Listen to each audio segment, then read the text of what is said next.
So welcome to episode 119. I hope that this finds you well and that you are welcome in this space. Welcome to new viewers. I hope that you enjoy what you see here, and welcome to returning viewers. Thank you for continuing to watch the show and for interacting if you're part of the Ravelry community month after month. It's wonderful to have you here. I want to say a special thank you to the patron community of this show. You guys are the ones that keep me on the air episode after episode, month after month. You're the reason I create all of the teaching content and all of the downloads and the vlogs and all that kind of stuff. We've got some really exciting stuff going on over the next couple of months to celebrate our 3-year anniversary. So June 12th, which is next Wednesday.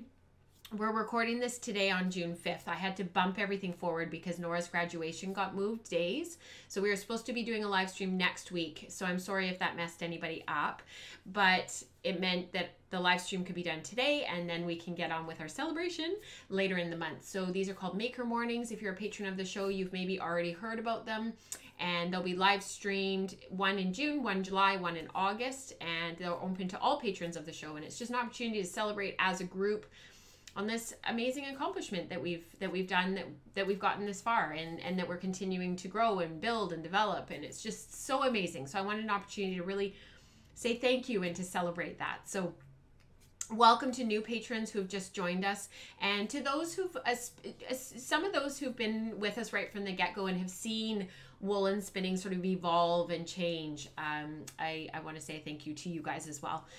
You all make this community just so much richer for the experience that you bring and the knowledge that you bring and your openness and your kindness. So thank you.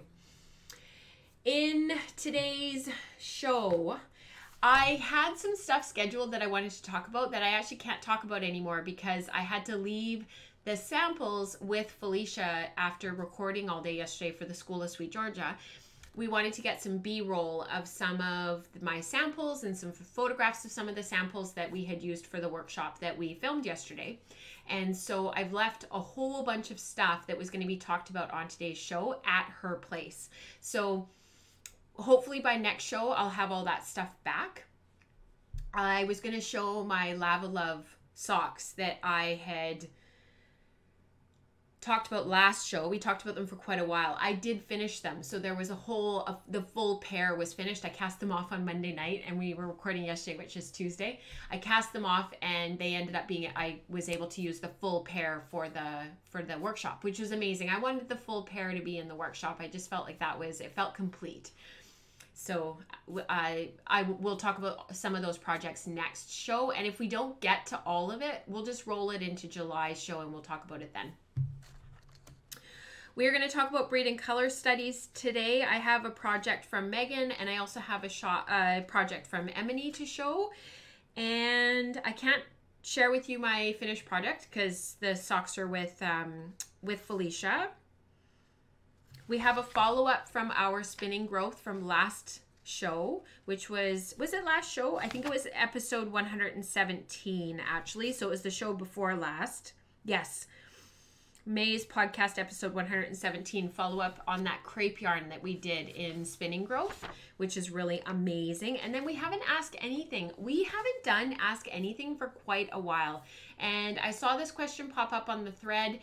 Part of the reason why we haven't done an ask anything as often as I had wanted to when we first started the Ask Anything thread is because the community is so amazing about popping in and answering people's questions right away, because usually the questions are time sensitive. So usually it's like, I'm in the middle of whatever and oh my goodness, what do I do now? So I've ended up kind of letting the community answer a lot of the questions and give people timely answers rather than holding the question until the next episode or several episodes and answering it maybe 2, 3, 6 weeks later after the person poses the question. So if you think your question would be really amazing for a podcast episode and you don't need an answer right this second, if you just write in your post on Ravelry in the Ask Anything thread and just say, this doesn't need an answer right away. I think it would be great for the podcast, and then ask your question, and people will still respond to you. They'll still answer your questions, but it'll kind of flag me that, oh, this is something that the community is really wondering about, and I can pop it into the podcast. So we have an Ask Anything today. And then I have a couple of announcements and a couple of giveaways to do at the end of the show, which is amazing. I have mailed out a few things from last show that I had given away. So a couple of the calendars went out to the community. The fiber went out to the I think it was, who was it that got the fiber? Anyways, I sent one of the fiber out. The pink and purple one still needs to go. So if you won it in the last episode, I just need your mailing addresses. So those of you who haven't contacted me yet, you probably are just slowly catching up with the show.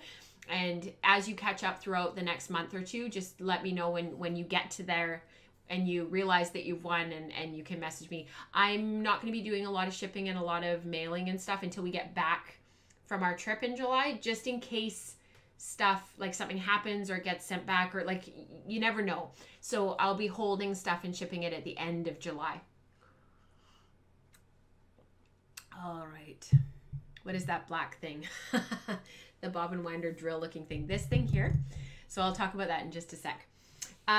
Unbraided, the book. I don't know if I can reach it. For those who are new to the community, my friend Katrina and I just finished writing this book. If you haven't seen it on social media or you don't know about it, there's lots of stuff out there, and you can always ask me directly. It is available still on Katrina's website. The links are down below in the show notes, and there is an ebook available as well if you prefer ebook and digital versions. And the ebook link was broken, and somebody let me know, I think it was Janelle, let me know that it was broken, and so I was able to fix it and update it.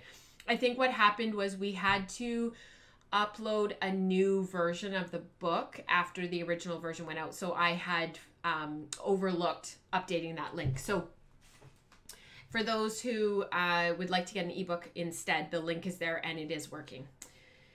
Maker Mornings, I talked about, we're celebrating our 3-year anniversary, which is amazing. So all of the patrons in the community are welcome to come to 3 mornings. There's a Patreon post with the dates in it, and it is linked in the show notes as well. So I hope that I put them on Saturday mornings and Sunday mornings. So I'm hoping that those of you who work Monday to Friday and maybe have some time on the weekend to spend with us and haven't maybe been able to get to a live stream before, will be able to do that because I was able to put them on the weekend. So this is an opportunity as a community to celebrate 3 years.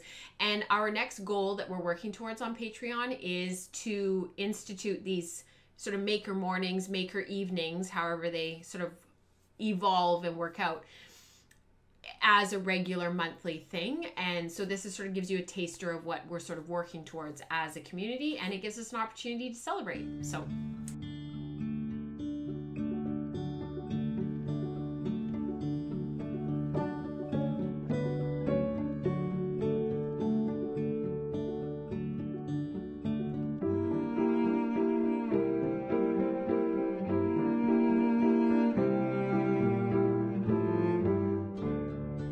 color studies. So this is Megan.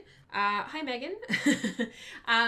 She shared this project on the Slack channel, and she's finished her toque. So we've been talking about Megan's project as it's evolved, because she's one of the first people who delved into the Breed and Color study right off the bat. So if you want to know more about Breed and Color studies, go back a couple of episodes and I kind of fill everybody in on what it is. Our next one is starting October 1st. So they run for about 6 months of the year. There's 2 per year. I just love her yarn so much. She carded all of hers up from the kit into 2 crazy art bats, and so the finished yarn is there, and then this is her toque, and she put it with some blue hand spun, and I just love the effect. I think it looks amazing. And I chose this photo to share with you versus the other one because the other one had her daughter in it, and I didn't want to share children on the show, so that aren't my own. So I showed the one that was just of her. But the other photo, if you're a member of the Slack community and the Slack channel, scroll back, because the other photo is amazing as well, and it really shows the toque. Soppy equals mushy, lovey-dovey. Mare is a term of endearment. Oh, so it's a good thing. Emily, this is Emily. So she's spindle spinning this time round, and she dyed her own Dorset for this study. So she carded and dyed her own fiber into row legs. I love that dark browny black that's in there. I just think that is so beautiful. And then how it like goes to the gray. I really like it's going to make a really dark yarn, quite a moody yarn. Some would say it's sort of more of a masculine yarn, although I'm starting to really not like some of those gender identification words that we use around some of this stuff, because there are many women that would wear and love these colors, and there's many men who would hate those colors. So, but it's very dark and moody, and of course black darkens everything and makes it's a shade. It's just, oh, I just love black in our spinning. I think it's amazing. She's spinning on her drop spindle, and she's actually thinking, because she's been spinning this on her drop spindle, she actually noted in the Ravelry thread that she's thinking that she may set some of this aside and do a woolen sample on her wheel to compare, because this is spinning up more of a worsted yarn. So it'll be interesting to see what her comments are between it being the worsted spun yarn and the woolen spun sample, if she ends up doing both, and noting the differences between the two, because Emily often will post her reflections and some of her thoughts about a project so that she can learn, and it'll be interesting to see what she says. Yes, removing gendered terms for colors. Yeah. I need, you know, it's funny, reflecting on just myself for a moment, it's so easy to fall into gender specific, like falling into labeling things gender specific, and it's not helpful, you know, like saying something's masculine doesn't really have any meaning when you really stop and think about it. So I need to get out of that habit, because that's something I think that I have been taught over my childhood, to sort of identify these colors are masculine, these colors are feminine, and that really isn't very helpful. So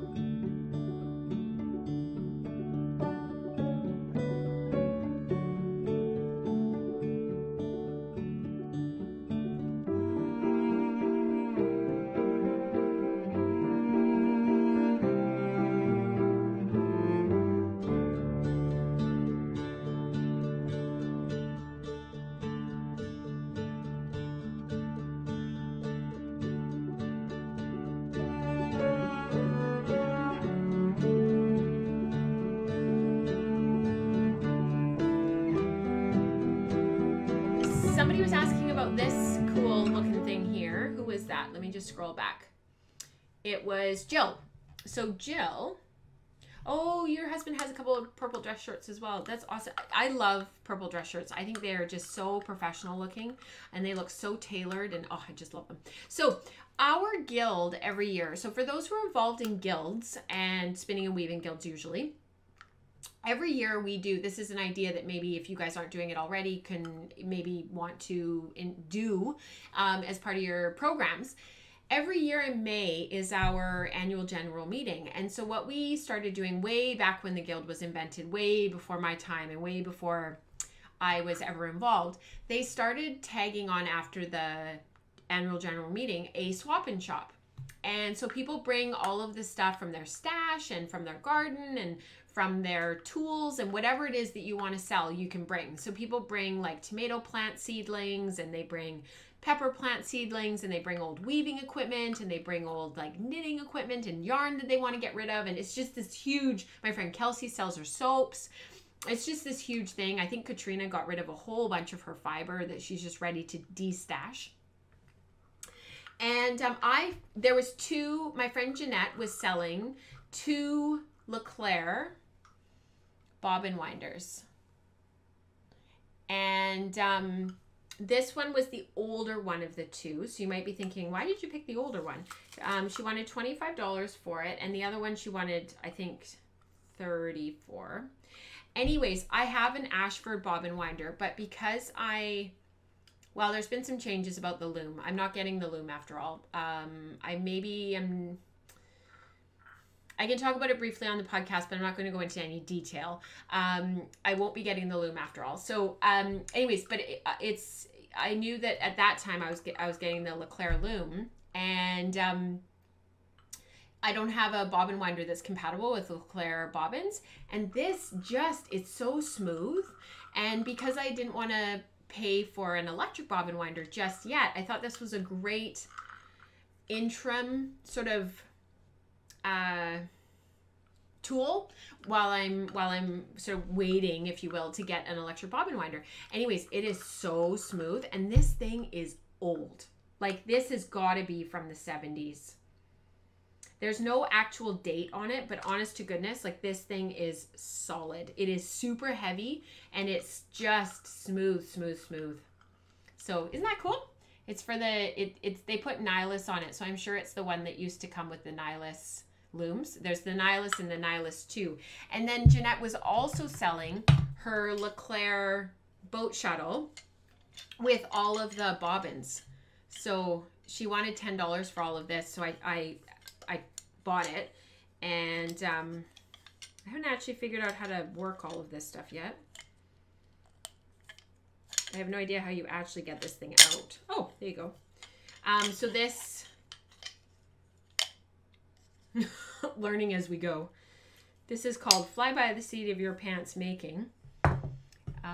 Wait, from the 70s is old? No, I don't think it's from the 70s. I think it's from like old, like it's older. Because all of my stuff is new. Like, I don't mean old. I'm digging myself a hole. But I mean old in the sense that all of my stuff is pretty much new. Like my tools and my wheels and even like the Louette Jane. Like, it's all brand new. I haven't been able to collect a lot of tools that aren't brand new.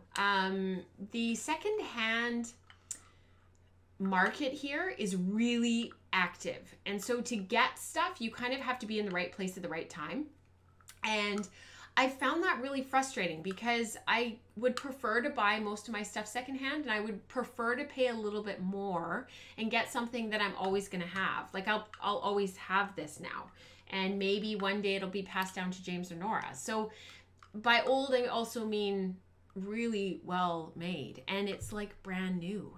Which is why it just boggles my mind, because it just is a testimony to how things used to be made, right? And I think they still make these the way that they make them, but I don't think they've changed much. This has also been sitting for many years, so I did put a little bit of oil and I put a little bit of grease into it, but isn't that awesome? And look at the size of these bobbins, so fantastic. So I'm just really excited to find some really, really amazing tools finally that are secondhand and they're well made, and I don't have to buy stuff new. I don't want to buy stuff new. That's the thing. I want to support the secondhand industry, the secondhand economy. Reduce, reuse, right? So yeah, really cool. I know you guys tease me. It's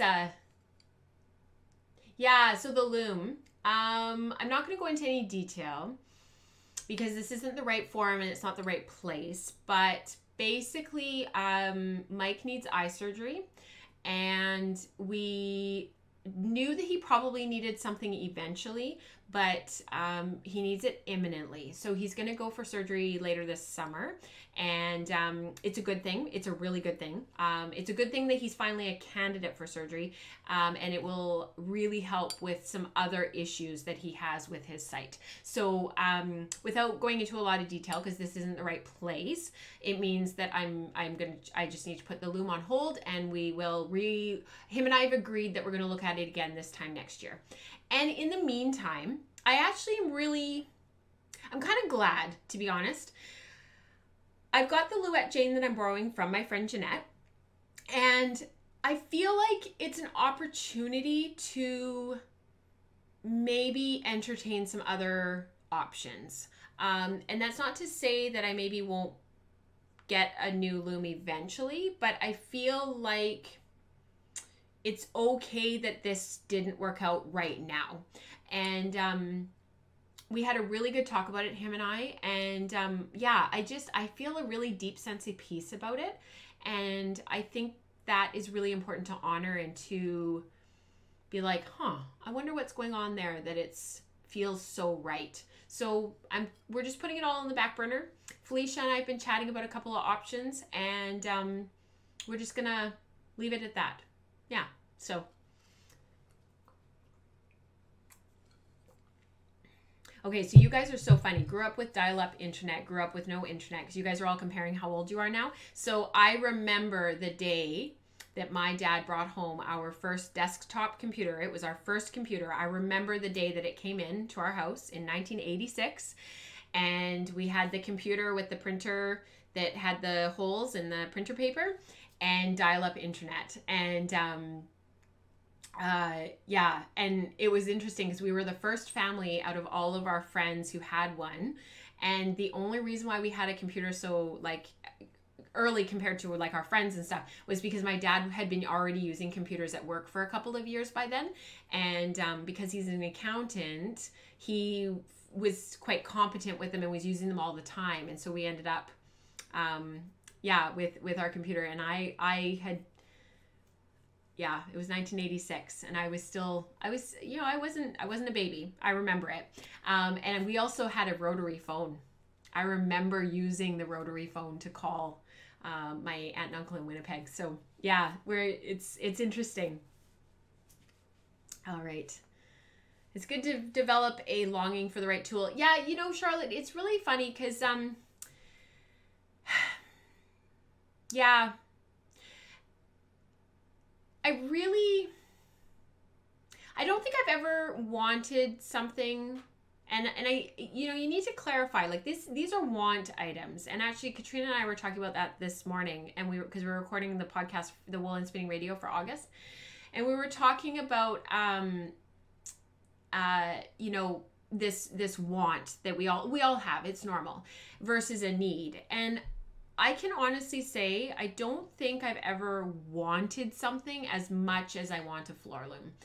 And I think it's because I know that in my making, it's going to really change my making and change my approach to some of the things we talk about on the podcast and talk about in general and in Patreon and just all of that kind of stuff. And I'm so excited about that, but I'm very aware of that as well. And I think I'm sort of in that transition right now of sort of embracing that new part of my making, and I'm okay if there are these delays along the way, you know, and I'm just kind of embracing the process.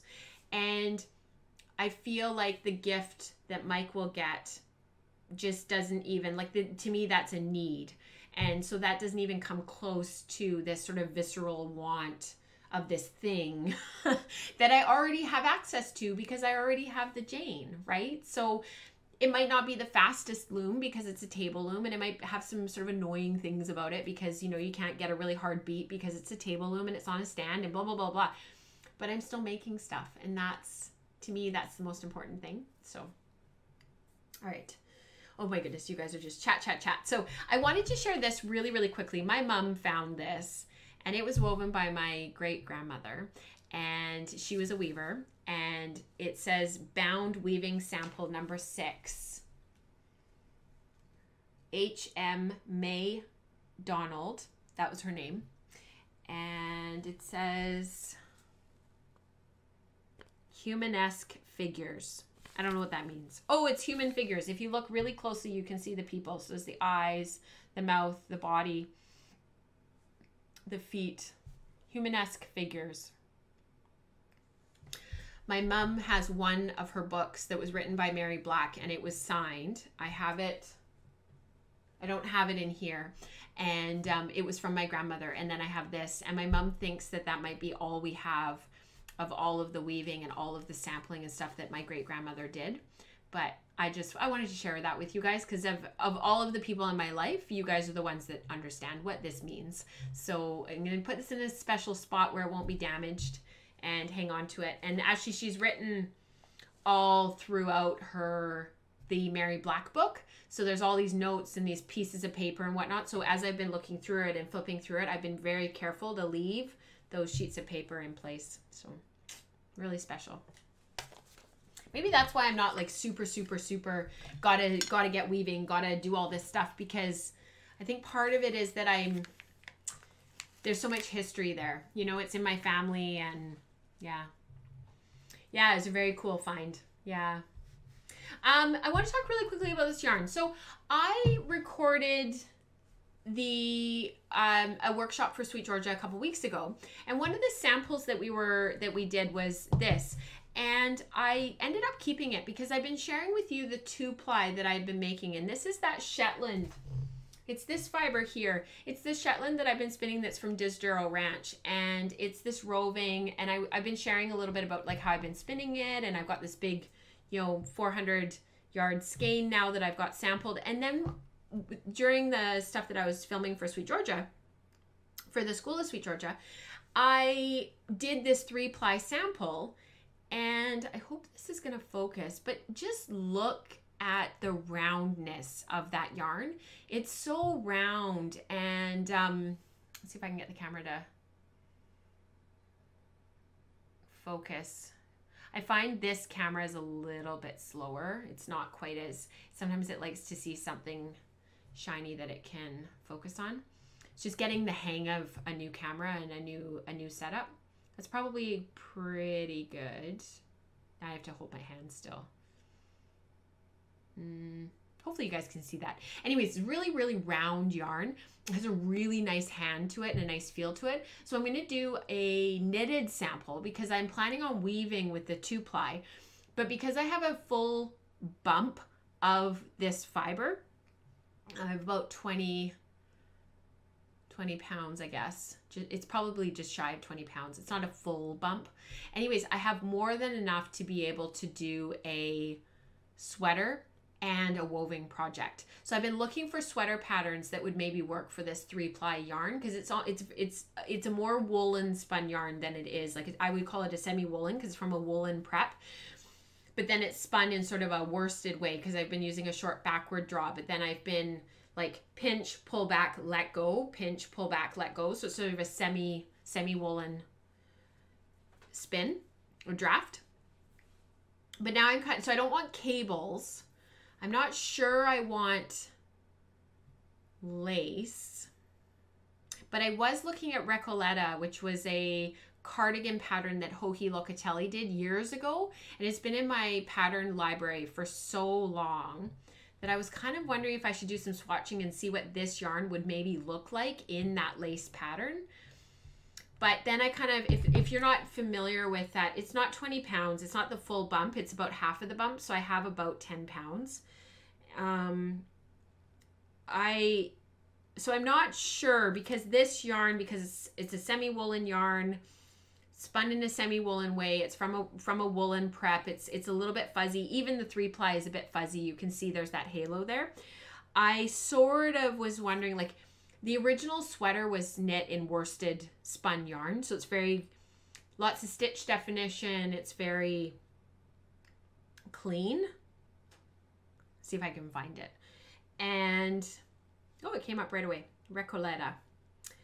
That was one of my favorite places I've ever been, is the Recoleta in Buenos Aires. So this is the front of the sweater. I'm showing you guys my outside front yard. If you guys remember that sweater, it came out in 2015, September 2015. So it's not a new sweater. It's been out for a really long time. But this is really my style. I really like that look with the lace band at the front, the stockinette sleeves, and the lace at the back. Isn't that gorgeous? Especially after I just did the sparkle cardigan and that all over lace look. I really like that look, but I'm wondering if this is too rustic. So I've been looking at other patterns, particularly by Joji, because I really love her aesthetic. And I was thinking that maybe I would do some swatching and just see what I think. So I always love your input. So if you guys have any sweater patterns that you think might work really well for this yarn that are cardigans, I want a cardigan. I don't want anything cropped. I have too much yarn to use. And yeah.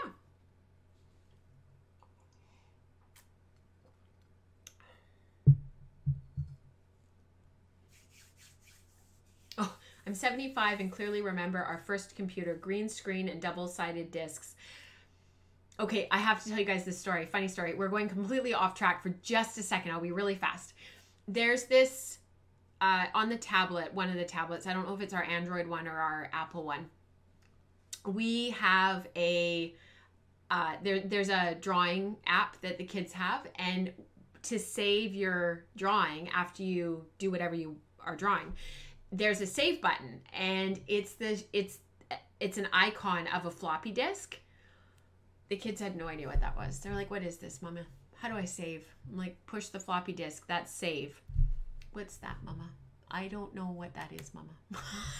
Like, I've never seen that in my life, Mama. I was like, oh my goodness. You guys are such, like, they're not millennials. They're whatever the next generation is. See, the funny thing is, so I'm not technically a millennial because I was born right before the millennials like started, but because they don't know what to do with those of us who were born at the end of the 1970s and the beginning of the 1980s, some of us have been lumped in with millennials and some of us have been lumped in with the generation previous, with Generation X. But there's kind of those of us that are the bridge generation they used to call us Generation Y, and now they've kind of gotten rid of that term. But it's funny because in some ways, about some things, I'm more a millennial, and then in other ways, I'm more of like a Gen Xer. And my brother and sister and sister-in-law and brother-in-law, they're all true millennials. Like, they were born in more like the late 80s, and they are like very millennial in the way that they see things and the way that they interact with technology and whatnot. So it's kind of funny how, like, in some ways I'm more millennial, and then in other ways I'm more Gen X. So it's but with the kids, when stuff like that comes up, I'm like, oh my goodness, like, I'm kind of a millennial about it. It's funny. We talk about this stuff all the time, me and my girlfriends, because we're all in this like 36 to 43 kind of age range, and I'm one of the ones that's sort of at the younger side of that sort of 5 to 6 year age range, and we all kind of feel like we don't really fit in either generation. So it's kind of funny. Gen Xennial.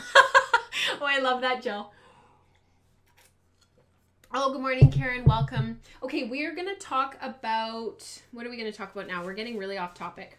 Let's talk about the Ask Anything, and then I have some stuff to show you from Katrina. So I really want to get to that, and so we're going to talk about the Ask Anything next. So we'll stay somewhat on topic, on task. We get to talk about singles today. So let's do that. All right, you've got mail.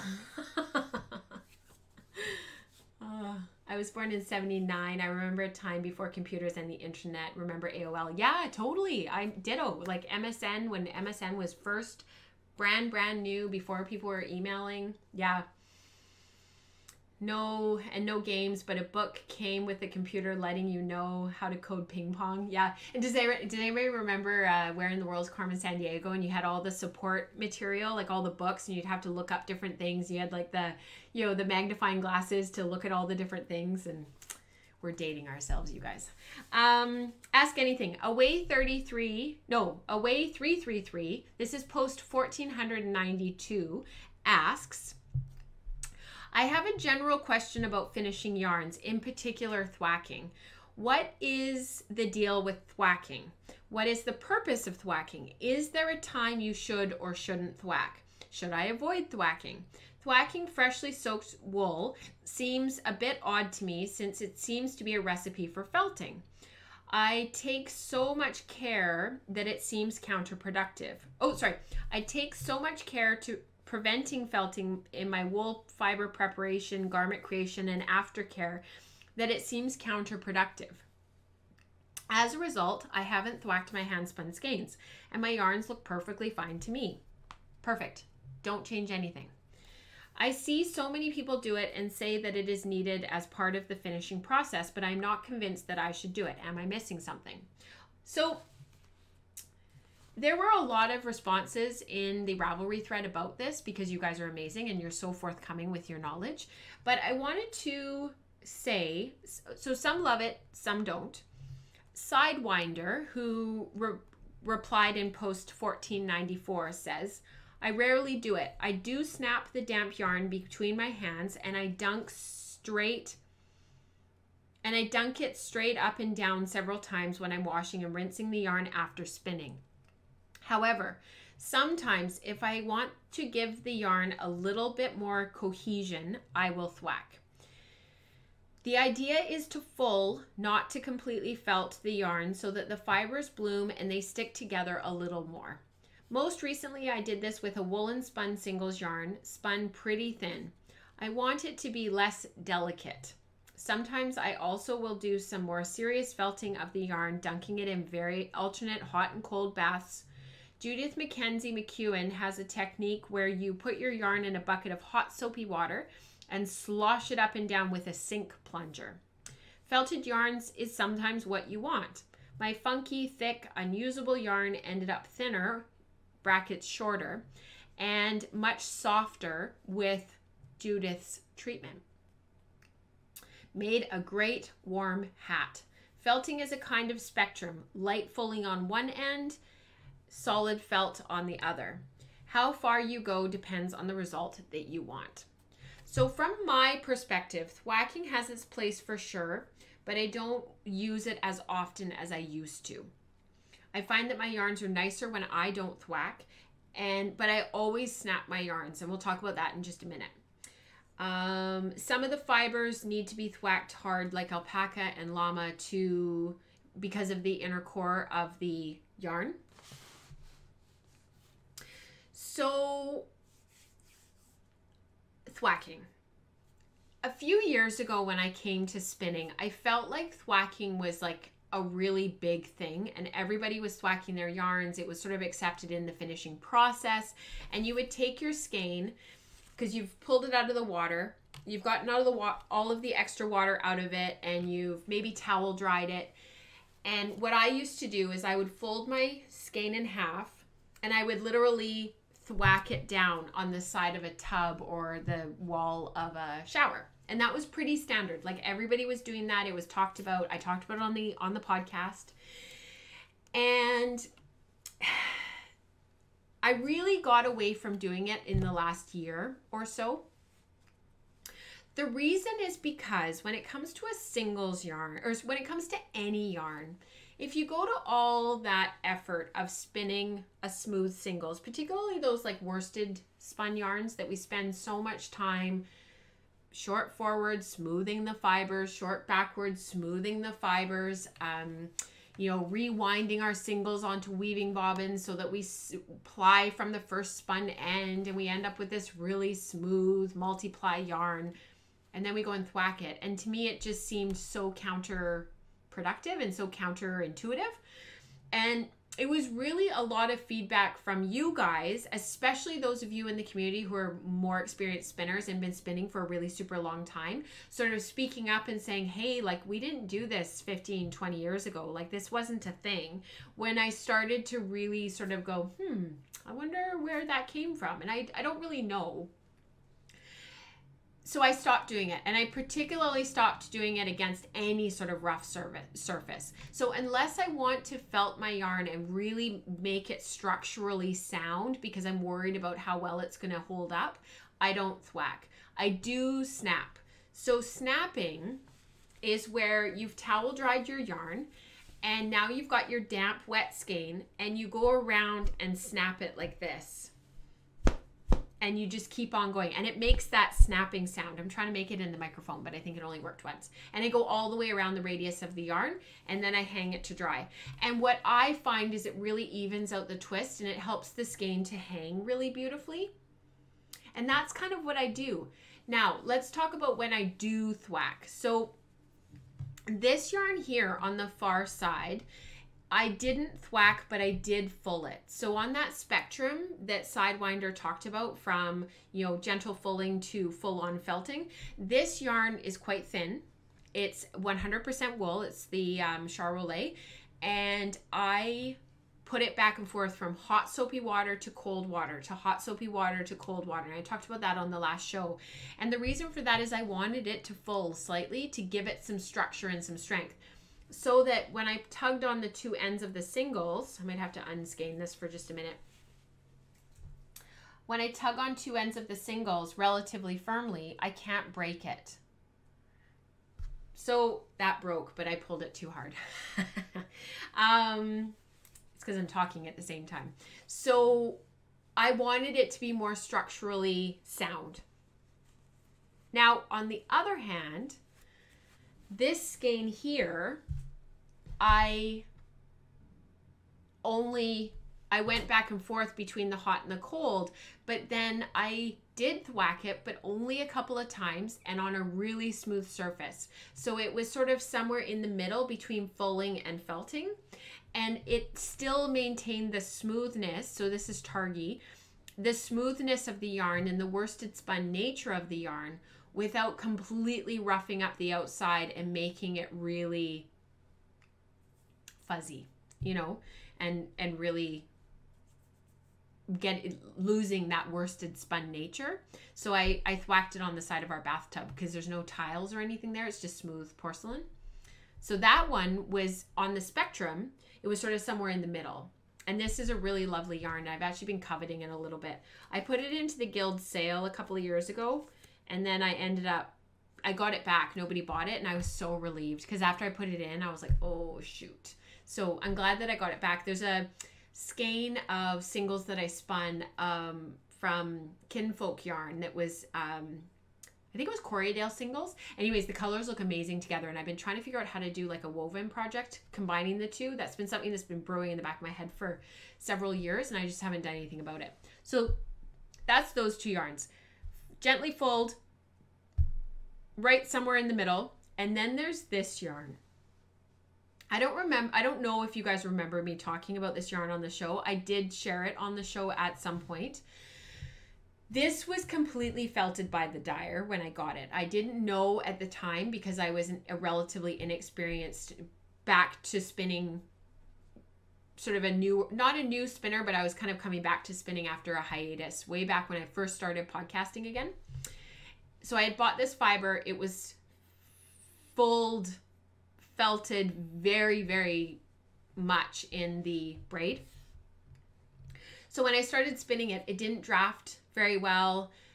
It was very, very sticky. I couldn't get it, not sticky like sticky, but like you do a short forward or a short backward, and like the whole thing would break apart. So it was almost like it was like spinning felted wool.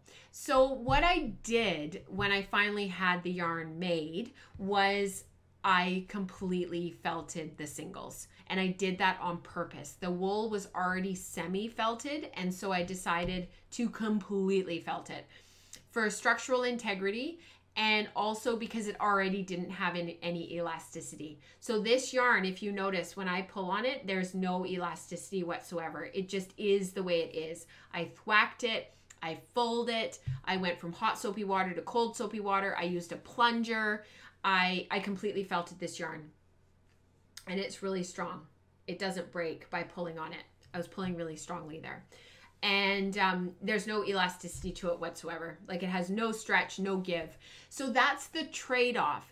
If you felt your singles and completely felt them, there will be no elasticity left in them. So you have to figure out, are you okay with that? Is that what you're going for? In this case, it was absolutely what I wanted. And if not, maybe you need to figure out somewhere on the spectrum, like I have here with these yarns, where you're comfortable. So maybe this yarn needs to go back for another bath and be fulled a little bit more to make it a little bit more structurally sound. But at least I haven't over finished it where I can't undo it like this yarn here. Once it's felted, right? So I'm just going to give chat a minute to catch up and let me know if you guys have any questions. I still thwack a skein if it seems unbalanced and doesn't want to hang straight. Beat some of the twist out, I guess. Yeah, I find that I'm able to do that by snapping. So that's why I've gotten away from roughing up the yarn, especially if it's worsted spun, by thwacking. So it'll be interesting to know, Suzanne, if you try some different stuff, what you come up with and how that kind of works out for you. Whether you can attain that sort of balance by snapping your worsted or semi-worsted yarns.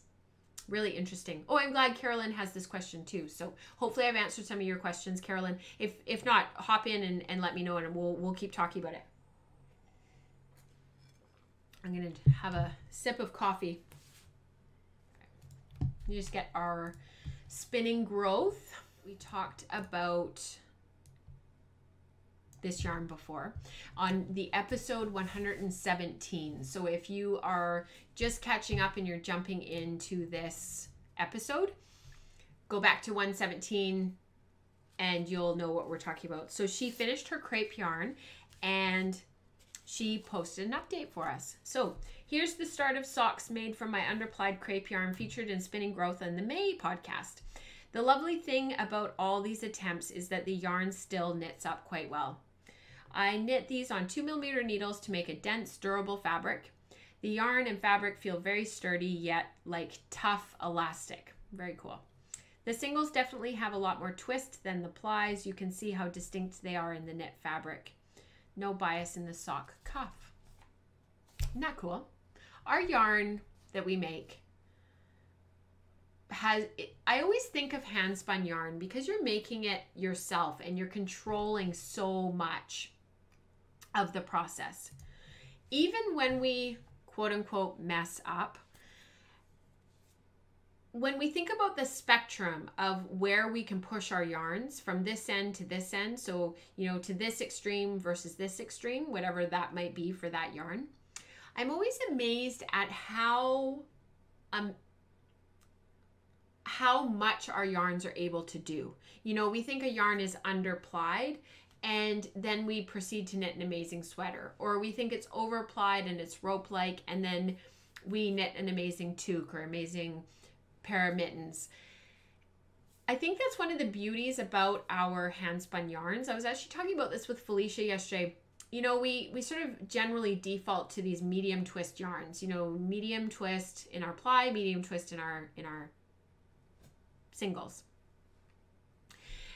And then we talk about like high twist yarns, and then we talk about low twist yarns. And the reality is most of us are sort of spinning within that medium place still, even though we're pushing our yarns slightly to the higher side or slightly to the lower side.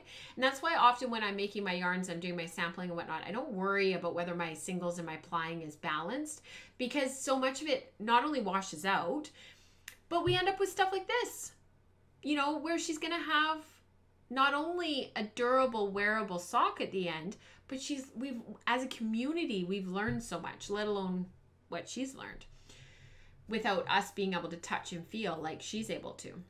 So I was so thankful that she posted the update of how things are going. Oh, it's just started pouring outside. Sorry, I looked up and it was just like flash rainstorm. And that's the beauty of this stuff, is like, this wasn't an epic fail. It wasn't something that was never going to be used or knit with or be functional. It's made these amazing socks. Let me just make sure when I look at my show notes that I said everything that I want to say. Yarn is so versatile. There's quite a nice texture to these socks. One of the things that I really noticed with my crepe yarn socks is this lovely bubbling texture that happens. And it's from that third single being wrapped around the 2-ply. It creates this texture on the surface of our yarn that we don't get with traditional 3-ply yarns. And the most similar ply structure that I think gives a similar texture, but not the same, and is different, is the three ply opposing ply. That yarn gives that same surface texture, but again, it's a little bit different than this surface texture. And I wonder long term if that third single that's wrapped around will give the yarn more durability, or if that third single being on the outside like that, if it'll wear away in a braid and cause the same degree of wear. I don't know. It'll be interesting to see, because in that sock yarn article that we talked about a little while ago on the podcast, that was written with all the different sock yarn swatches, and she put a belt sander on top of all of them to see how they worked and how they stood up. The opposing 3-ply was the worst of the lot. So it'll be interesting to see how this wears for her and how the crepe differs because of that wrapping single. Yeah, I think that's it for that. So thank you for sharing. I really appreciate it. All right, I want to share with you, I'm going to switch the cameras because I want to share with you some stuff that I got from Katrina today. So let's go back to this view. And I have June Club. It is 12% Tussa Silk, 16% mohair, and 72% Welsh. Isn't that amazing? Rainbow. Love it. So you start at the yellow and you work your way through. So I'm not going to take it out of the bag because of all the crinkling, but I'm so excited to spin this. So unfortunately, Katrina is letting Fiber Club go because she's sort of moving on to some other things. But so this will be the last month of Fiber Club for Crafty Jacks, but I'm really looking forward to this. It's so stereotypical, like what I think of when I think of Crafty Jacks and I think of Katrina, I think of stuff like this. So I love that she's finishing off with a rainbow. I just think that's awesome. So I will have that spun for next show and we will do the big reveal. And I will complain about the fact that there's no more Fiber Club. And then we will move on and I will figure out how I'm going to use it. Yeah, so pretty. All right. Oh, hi, Rachel. Good to see you. All right. Do you guys remember after Fibers West, I had shared that Rambouillet yarn that my friend Lynn of West Coast Color had offered me to knit with and to do a bit of a review with. And Katrina was going to dye it. I'm still getting used to this camera. Katrina was going to dye it for me and then I was going to knit with it. And so it was going to be my project that I took with me on our trip in July.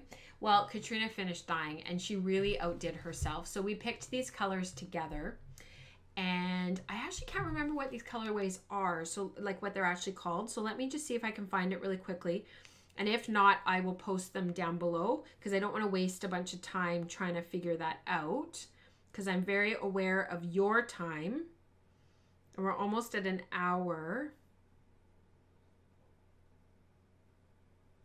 Yeah, I don't have them right here. I thought I did. Bummer.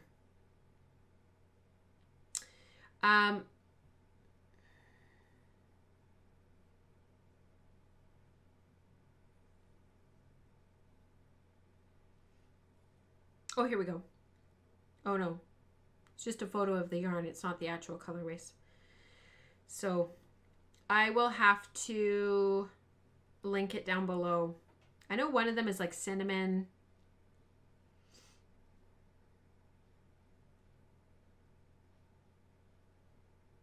We talk a lot, me and Katrina. It's like scroll after scroll after scroll. We talk every day. And on the days that we don't talk, we like text each other to be like, we haven't talked. What's going on? Are you okay? You need people like that in your life, right? In your life. Because if you don't... Oh, here we go. Cinnamon Bark. I think that's this one. Copper Sienna. Dark Harbor. It's one of my favorite colorways. And then the remainder in the body of the cardigan is going to be Tumbleweed. So Tumbleweed, Cinnamon Bark, Copper. I think this is Copper Sienna. This one here, I think is Copper Sienna, Cinnamon Bark, and then Dark Harbor. That's got to be Cinnamon Bark because of that color. It's got that slightly red undertone. Anyways, aren't these colors amazing? And then I'm going to knit and review the yarn for Lynn. What was that cardigan called? Here it is. Throwback. The Throwback. Couldn't remember what it's called. I was totally blanked. So this is the Throwback. So it's an Andrea Mowry pattern. It was released for Rhinebeck this past year. Was it this past year, you guys? And it's got that color work across the yoke. So you need 150 yards of 3 colors for the yoke. And that's these 3. And then the body of the cardigan is going to be the Tumbleweed. I am so excited about this. I haven't knit with commercial yarn for a long time. And I'm just excited to get into a project like this and just really enjoy it. So the dark green at the bottom of the diamonds is going to be the blue. And that middle lightish medium green is going to be the Cinnamon Bark. And then the rest will be the Copper Sienna. I'm so excited. So that is going to be cast. I'm going to do the swatching for it, wind this all into balls. I'll swatch for it, put the needles aside, put it in a big project bag. I'm going to use my Frog Peak Creations, my really, really big sweater yarn bag from my friend Monique. And I will put it in the trailer for our trip. I'm so excited. And then I'll talk about the yarn, and I'll write a blog post and whatnot reviewing the yarn for Lynn, because already this yarn is just so amazing. Katrina said it puffed up a ton in the dyeing process, so I was a bit worried that it would be too, like the gauge would go up too much, but it's still a worsted weight yarn. So isn't that amazing? Friends are amazing. So cool. It'd be interesting to have a blog post about how it felt knitting with commercial yarn after knitting with hand spun for so long, comparisons and thoughts type thing. That's a great idea, Eve, actually, because I pretty much work exclusively with hand spun now, and I plan my projects around hand spun. I plan my fiber purchases around hand spun, and I'm really looking forward to working with a different material, just because I do it so infrequently. And that is a really great idea, especially because this is homespun yarn. Like, it's a mill spun from a mill up in, it's from Custom Woolen Mills in Carstairs, Alberta.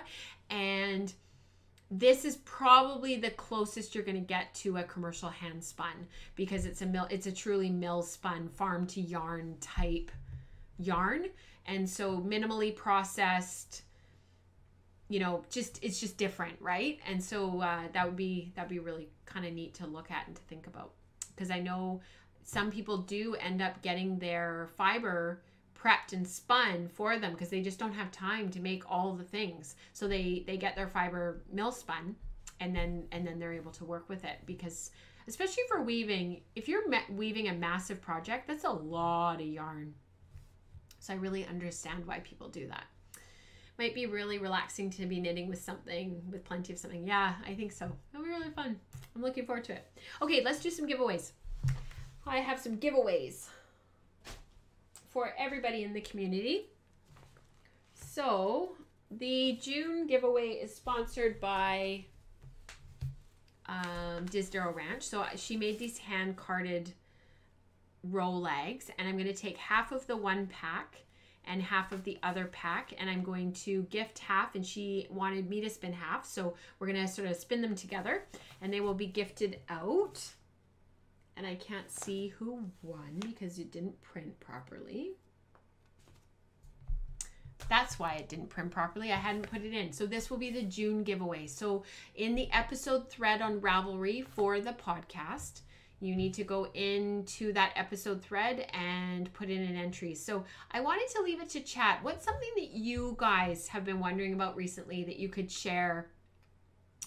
Something that we could do for a prompt for June. I would love to hear from you guys what you would like to do. So if you guys could think about that for a minute, and I will let you guys know. And so the winner, so I'll draw a winner in the July episode for these hand carded row legs. They're just like Heinz 57. They've got like just tons of different fibers in them from the ranch, so which is really cool. Disdero is located up in Barrier, British Columbia, and they're a no-kill ranch, and Lori is amazing. She's just so fantastic.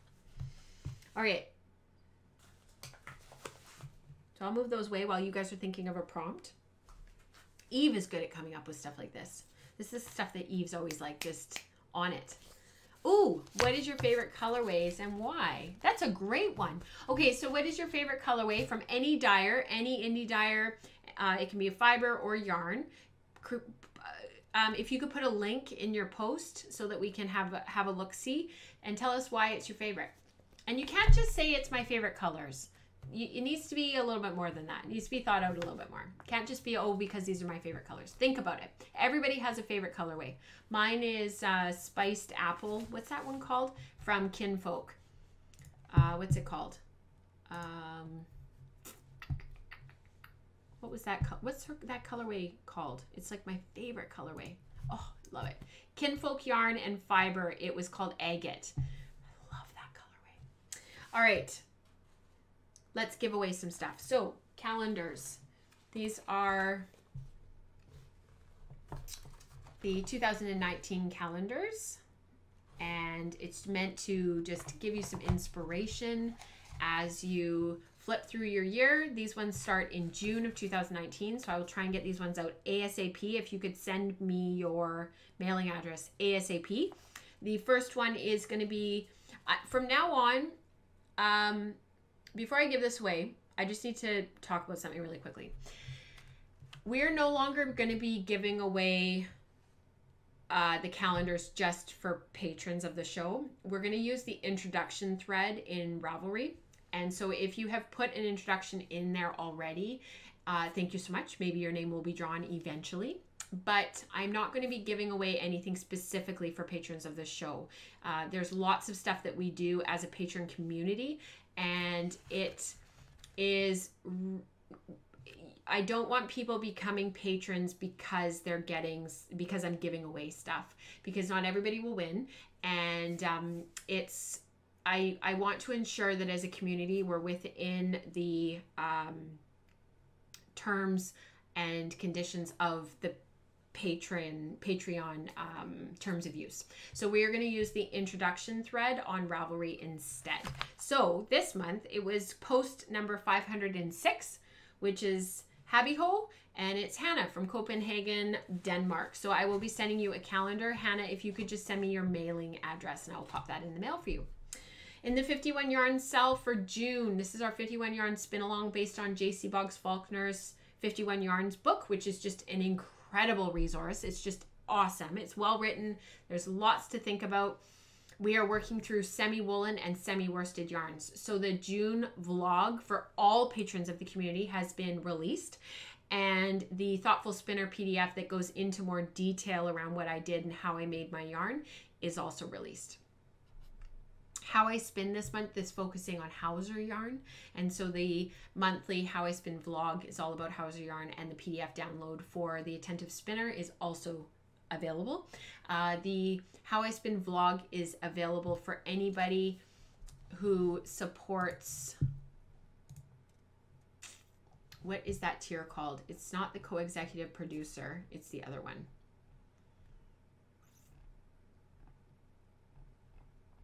Yeah, it is the co-executive producer. So anybody who supports the co-executive producer or higher, you guys have access to the How I Spin vlog. So I hope you enjoyed this month, me chatting about everything Hauser yarn. I love that yarn so much. And talking about all the socks yesterday and all the different yarn structures for all the different socks, it reminded me how much I love the Hauser, and I want to make some more socks using the Hauser structure. All right. Oh, no way. So Suzanne was saying that she was in our neck of the woods. Oh, you should have emailed me. All right. The last thing is, if you would like to support the show and you're a small business owner, please get in touch with me. There's information on the blog, wellforpearls.com. At the top, there's a tab for support the show. And if you would like to learn more, you can email me directly for a small ad that goes at the beginning of the show. It goes just after the introduction, just before the jingle. And there is a newsletter for woolen spinning. So please go to the blog, wellforpearls.com. Throw the blog address into your RSS feed if you're into reading blogs on a regular basis. And you will get the newsletter once a month. I only send it out once a month to just let you know about all the things happening in the community. It's an opportunity for me to sort of include all the links and all the stuff in one place so that you guys know what to expect and what's coming up. So I hope that that is helpful for those who find it difficult to sort of figure out where is what. I posted a question to the Slack channel this morning, and I wanted to just mention it here, particularly for patrons of the community, whether you've been a patron for 5 minutes or for 3 years. I would really like to hear from you guys.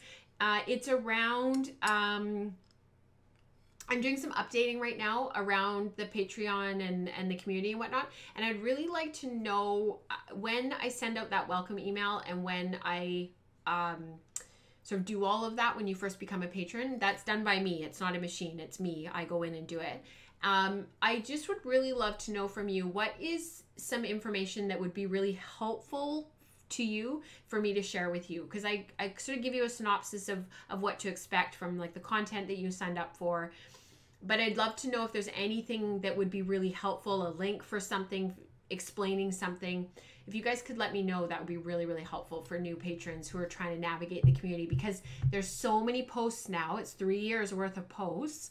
So I'm working on an index for the community, but it's, you know, it takes time.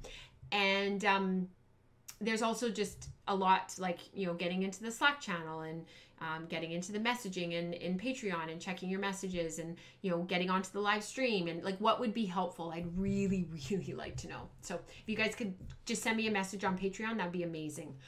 You can send me a message in Slack. You can reply to the thread in Slack that we've started that's in the #general channel. That would be really great. I'd really appreciate it. So thank you so, so much.